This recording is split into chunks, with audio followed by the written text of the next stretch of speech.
All right, Revelation chapter, where did we leave off? 20:10.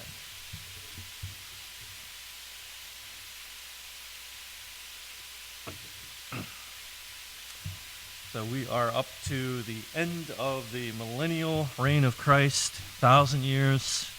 So, the next event is the rapture, then tribulation for 7 years. Yeah.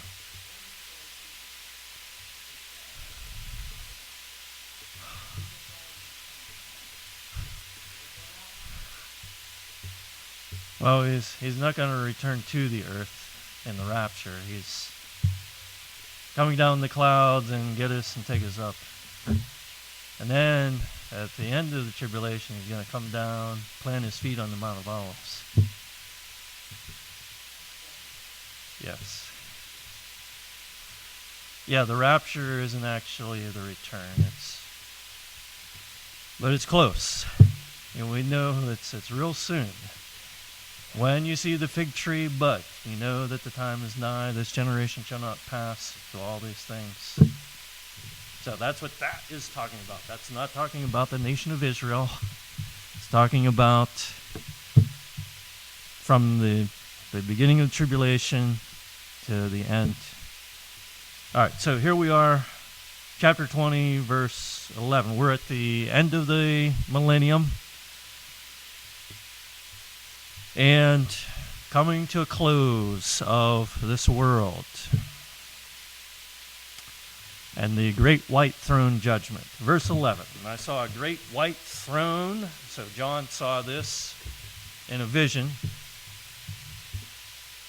And him that sat on it, from whose face the earth and the heaven fled away. So him that sat on it, God, I think God the Father, from whose face the earth and the heaven fled away. So God the Father, I think, because Jesus will be here during his millennial reign. Men will be able to see him, his face. But when they see the face of the Father, they're going to flee away. So the earth and the heaven fled away. It talks about like it already happened, but this is what he saw. Something's going to happen. So everyone on earth, the people of earth, and in the heavens, that all of the fallen angels, they will flee from his presence. They know that judgment is coming. So I can just imagine people trying to get away from God, running for their lives. And it says, and there was found no place for them, nowhere for them to hide. They will be arrested, taken custody. Angels will take a hold of them, drag them to the great white throne, judgment. And, so in the other place it says about Jesus said about the parable of the tares, the angels shall come, they shall gather them together. And so that's what that is. Verse 12, and I saw the dead, small and great. The dead, spiritually dead, that would be everyone at the end of the millennium that is lost. So you have everyone from before the millennium, from the beginning of time, those who have died, gone to hell, their bodies are going to be resurrected. Their bodies will be resurrected. And their soul will stand before God, and everyone, through the millennium that died without Christ, they would have gone to hell. And those at the end of the millennium, those who were destroyed at the end of the millennium, gathered together to be judged. Dead, small, and great. The popular and the least known. Everyone. And the books were opened. So God is a record keeper. God keeps a record of everything. The books were opened. What's in the books? Well, people's lives, every event in their life, every act, every deed, every word, every thought of their heart recorded in these books. The books were opened, and another book was opened, which is the book of life. The book of life. And the dead were judged out of those things which were written in the books according to their works. This is the judgment of the lost. Not everyone will be at this judgment. There is the judgment seat of Christ that occurs during the tribulation. Believers in heaven will be judged. Judgment seat of Christ. They will not stand in judgment with the wicked.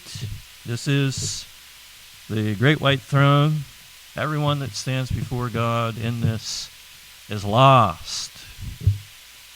And they'll be judged according to their works. Why are they judged? Well, just to show them, first of all, that they deserve hell. And there's no escape for them.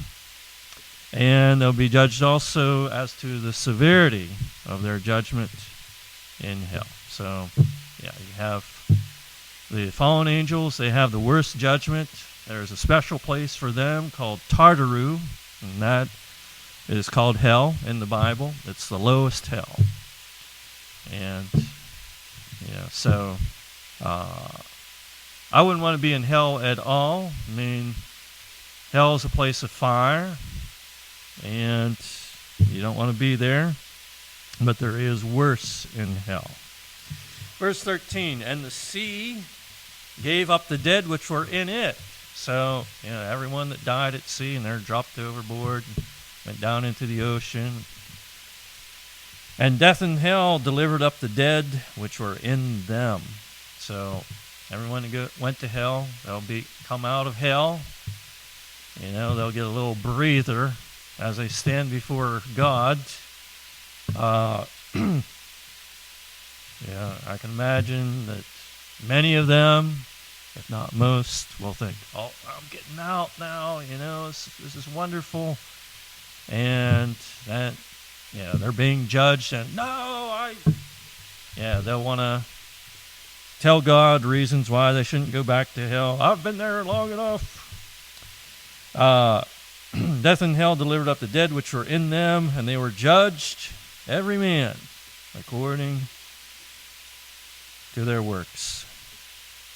And death and hell were cast into the lake of fire. So there's hell, and then there's the lake of fire. And it says this is the second death. So second death, if you're born once, you die twice. If you're born twice, you die once.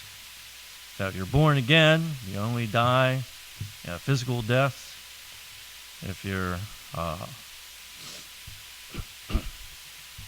born twice, if you're born again, then you'll live forever. Verse 15, and whosoever was not found written in the book of life was cast into the lake of fire. So people were judged for their works, and then the book of life is opened. Is his name in the book of life? No, sir. Depart from me into everlasting fire. So if you're saved, your name is in the book of life.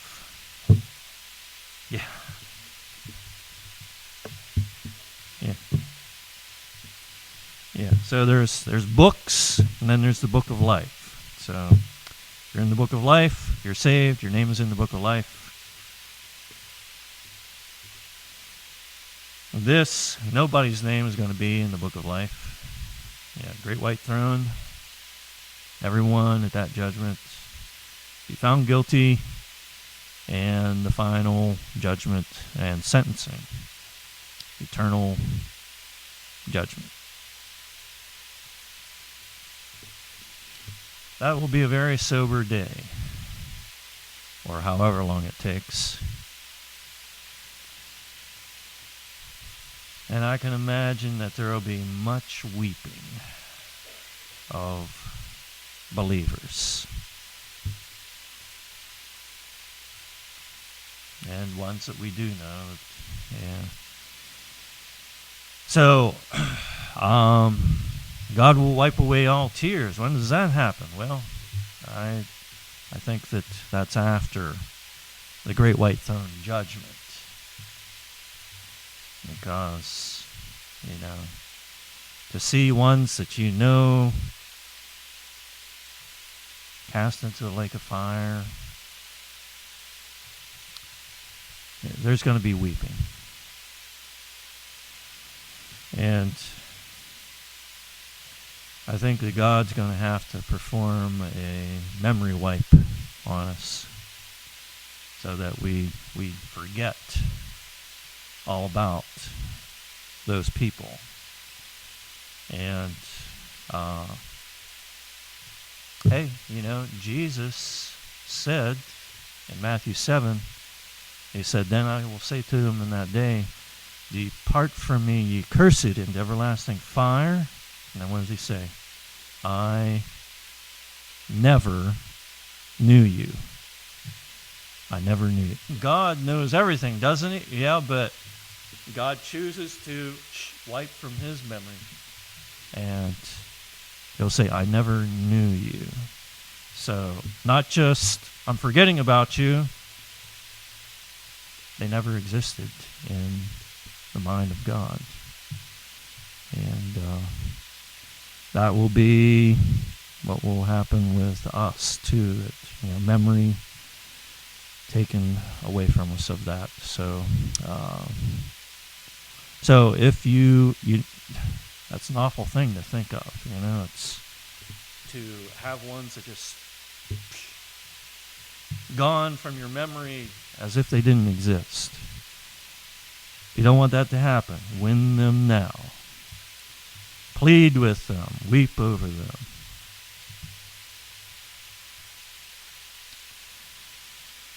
So now we come to part of Scripture that I have a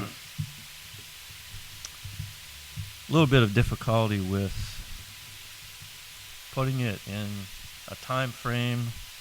I'll tell you where I want to put it, and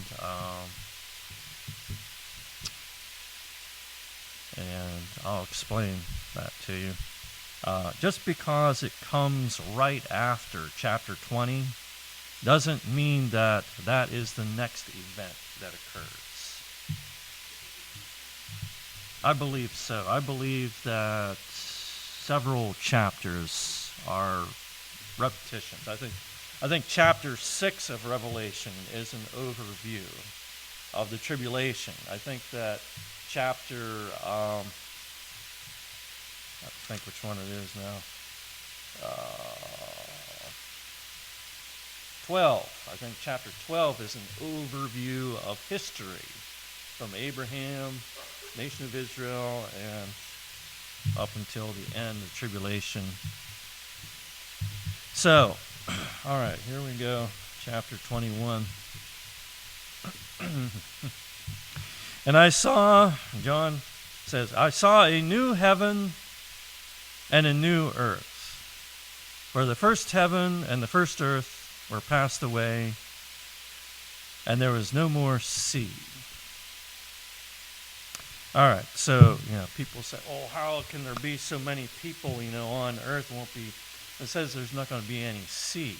Well, there'll be some bodies of water, we're going to have water. There'll be fish, and such, but we won't have these vast oceans that we have now. In the beginning, of creation, I don't believe that we had as much water. It was after Noah's flood that we have these big, Atlantic Ocean, Pacific Ocean. Pacific Ocean itself, about how much of the earth? A third, or I don't know. Yeah, almost half the earth is just water. Be no more sea. So this, that's one reason I want to say that the beginning of the millennium will be the new heaven and new earth. Not heaven as in where God is, not his throne, not where Jesus has been building mansions for us, you know. He's going to build them and then wipe them all out. No, this is space. You know, this is outer space, the universe. It's going to be a new heaven. You know, it says about how that the heavens, in Isaiah it tells about how the heavens will be rolled up as a scroll. So God is going, we're going to start over with that. There's going to be a new heaven. And that goes along with the end of the tribulation, things that are said about that. And so new heaven, new earth. Well, the earth abideth forever, but yeah, even when the earth was flooded, it did not destroy the core of the earth. You know, the mass of land. What has always been here, but but destroyed everything that was on the surface of the earth, and God is going to make a whole new surface of the earth, I believe. Yeah, I believe so. I believe so. I believe so. So new heaven, new earth. Now, you know, a lot of people think that this is after the millennium, after the great white throne, new heaven, new earth. And we'll be looking at the new Jerusalem that will come down. I would think that the new Jerusalem would be, that's where Jesus is going to rule. I would think that would be at the beginning of the millennium. But we'll look into that. So, new heaven, new earth. If you have any questions then about this, if there's anything that doesn't fit, let me know. We'll try to work it all out, because there's some things here that I have to figure out. I think I have them figured out, but we'll look through it. All right, so verse 2. And I, John, saw the holy city, New Jerusalem, coming down from God out of heaven, prepared as a bride, adorned for her husband. The New Jerusalem, and it reveals to us other places where it will be 1,000 miles wide, long, and high. 1,000 miles up in the air.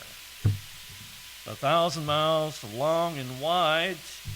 That's a big, big space. Guess how much of a space it covers? The whole Middle East. Israel, Arabia, all of Arabia, Iraq, Syria. Okay, so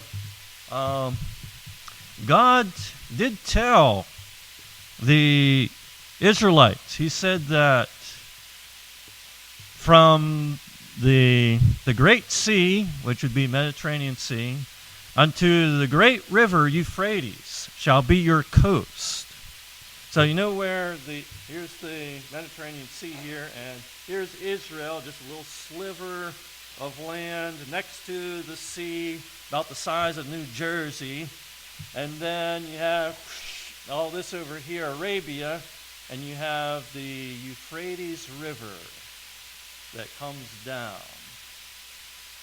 So, to the river Euphrates in Iraq. Yes, that is what God said that they could have. Now, they didn't take it all, but Israel will have that someday.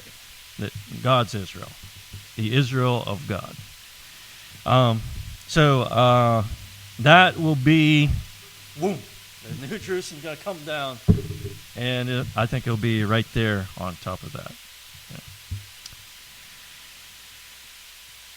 Verse 3, and I heard a great voice out of heaven saying, behold, the tabernacle of God is with men,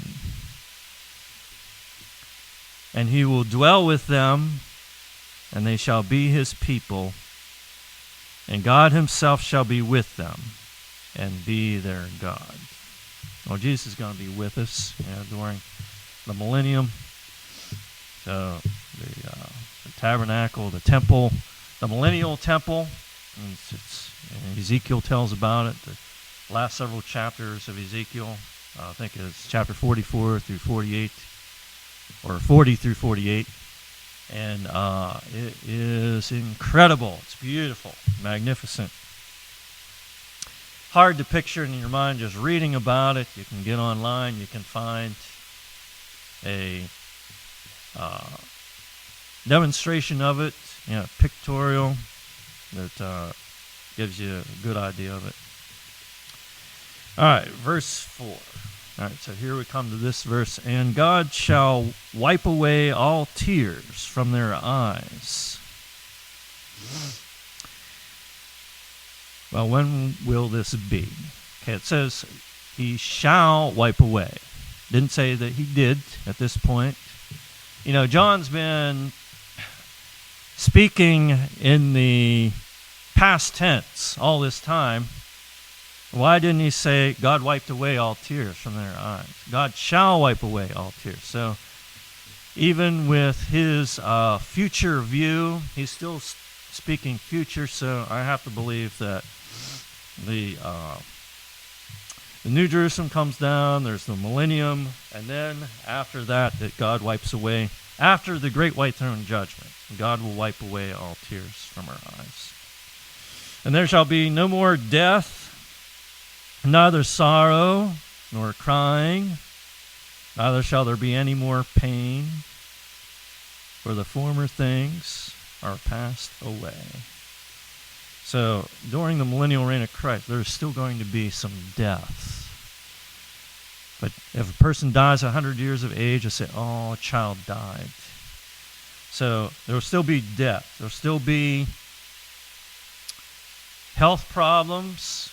People will go to the New Jerusalem. They will partake of the tree of life. It says that it's for the healing of the nations. So, so there will still be death, sorrow, of course, with sickness. There's sorrow, nor crying, neither shall there be any more pain. Well, people have pain when they're not feeling well. But when this occurs, so this is after, I think this is after the great white throne judgment, and says, for the former things are passed away.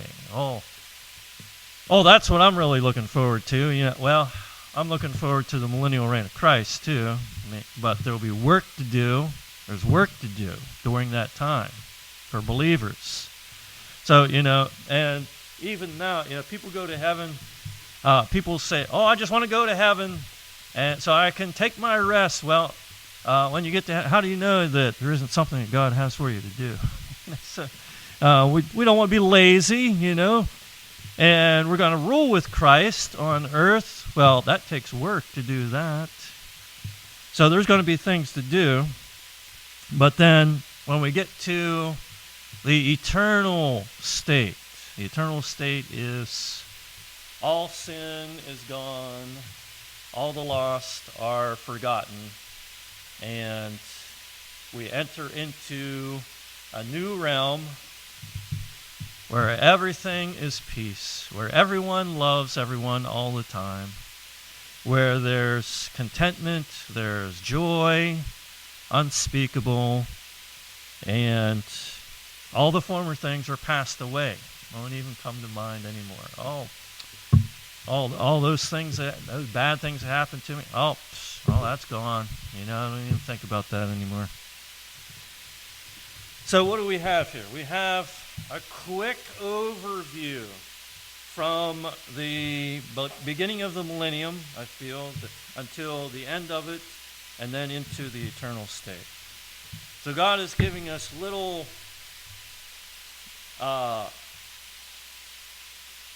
overall views of things that are going to happen. So this is what's going to happen.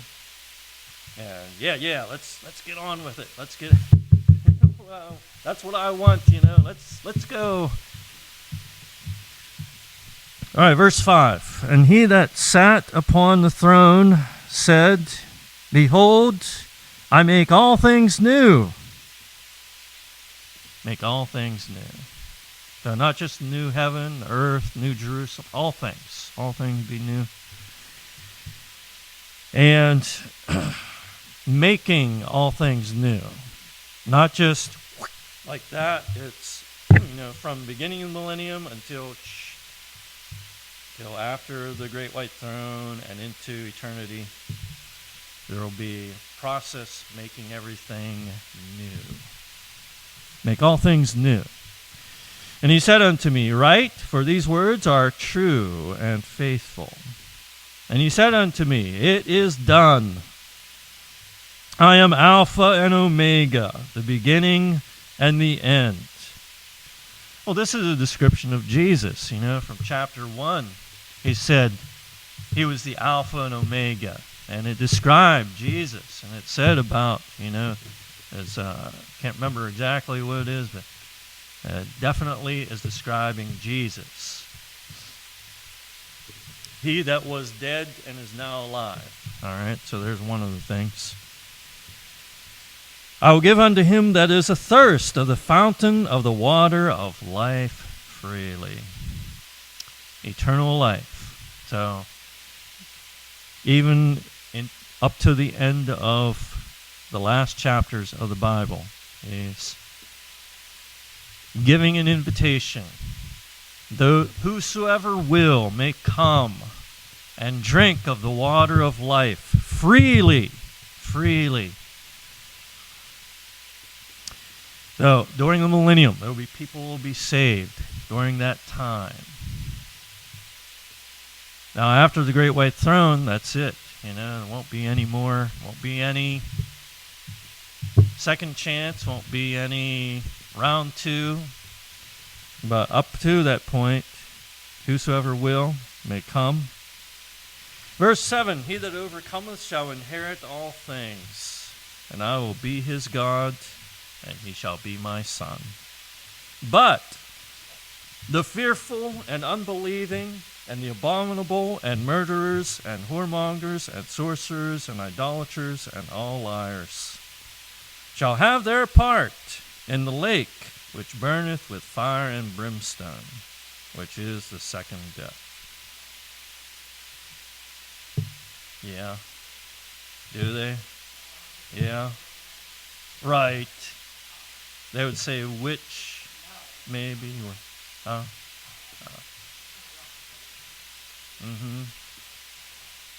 Yes.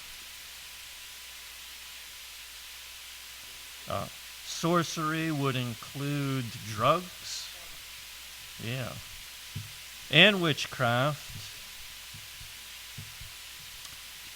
Now, if this is on your record, then, yeah, you'll have the second death. But if you're saved, you have faith in Jesus Christ, then it's stricken, it's taken off of your record. You receive Christ's record of righteousness. So, it says about this right here, the second death. Well, this has to be, it can't be after the great white throne judgment. So, this is referring to what we read formerly in chapter 20. So, during the millennium, there will be ones that don't get saved, and there'll be murderers and whoremongers and sorcerers, and idolaters and liars, and they won't get saved, and they'll have their part in the lake of fire, which burneth with fire. Verse 9, and there came unto me one of the 7 angels, which had the 7 vials full of the 7 last plagues, and talked with me, saying, Come hither, I'll show thee the bride, the Lamb's wife.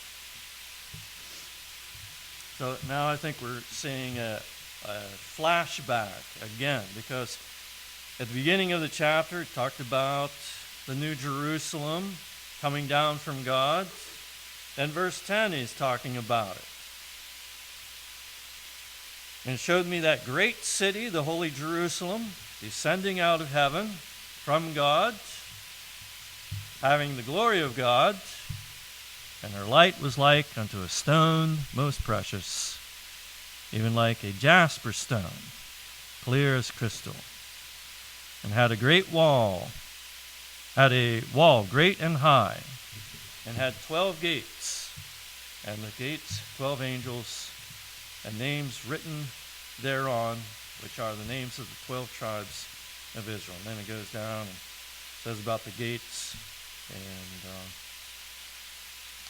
verse 16 it says about the size of it, 12,000 furlongs, which is about, I can't remember if it's 1,000 or 1,500 miles, whichever. And then it goes down and tells about the foundation, all the beautiful stones that will be made out of.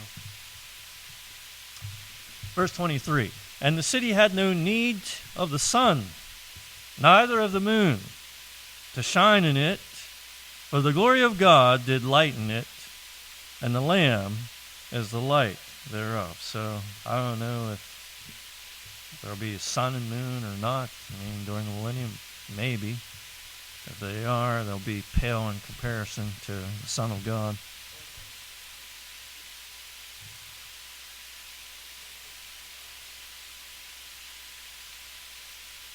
I don't know. Yeah, find that out for next week. Verse 24, and the nations of them which are saved shall walk in the light of it. So, the New Jerusalem, those who are saved shall walk in the light of it.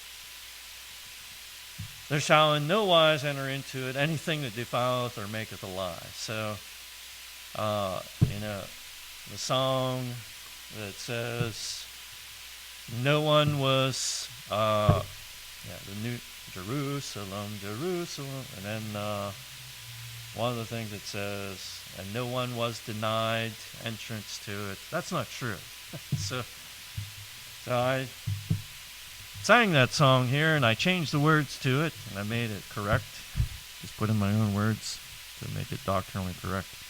But so during the millennial reign of Christ, there will be nations that will go to the New Jerusalem, take their riches to it as an offering, and the kings of the earth do bring their glory and honor into it.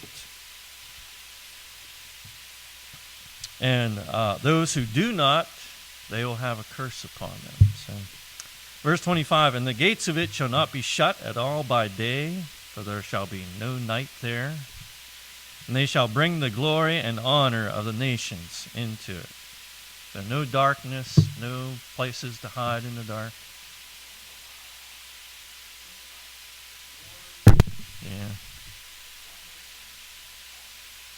Yeah, right. Oh, it's definitely not now.